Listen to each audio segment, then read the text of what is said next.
वडील नोकरीला होते. घराचे खरेदी खत आई, वडील व बहीण यांच्या नावाने केलेले आहे. वडील सध्या जिवंत आहेत. मुलाला हिस्सा मागता येईल का? नमस्कार, मी आपला वकील मित्र ॲडव्होकेट कैलास नाईक. कायद्याचं म्हणजेच तुमच्या फायद्याचं बोलूया कोर्ट कचेरी या यूट्यूब चॅनलवर. वडिलांनी नोकरीच्या पैशातून एखादी घरजागा स्वतःच्या व पत्नी व मुलीच्या नावाने घेतलेली असेल व त्या घरामध्ये वडील, आई व मुलगा हे राहत असतील, त्या कुटुंबातील मुलीचे लग्न झालेले असेल, ती सासरी राहत असेल आणि घराचे खरेदी खत करताना वडिलांनी स्वतःच्या व पत्नीच्या व मुलीच्या नावाने स्वतःच्या नोकरीच्या पैशातून खरेदी खत केलेले असेल, तर त्या घरजागेमध्ये वडिलांच्या हयातीमध्ये मुलाला हिस्सा मागता येत नाही, तो मिळत नाही. वडिलांनी जर त्यांच्या जिवंतपणी त्या मिळकतीची विल्हेवाट लावली तरीही मुलाला त्यांच्या मृत्यूनंतर हिस्सा मागता येत नाही.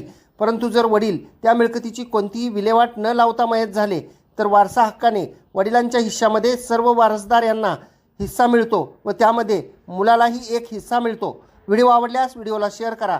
कोर्ट कचेरी या यूट्यूब चॅनलला सबस्क्राईब करा. आपण हा व्हिडिओ फेसबुक व इंस्टाग्रामवर पाहत असाल तर फॉलो जरूर करा.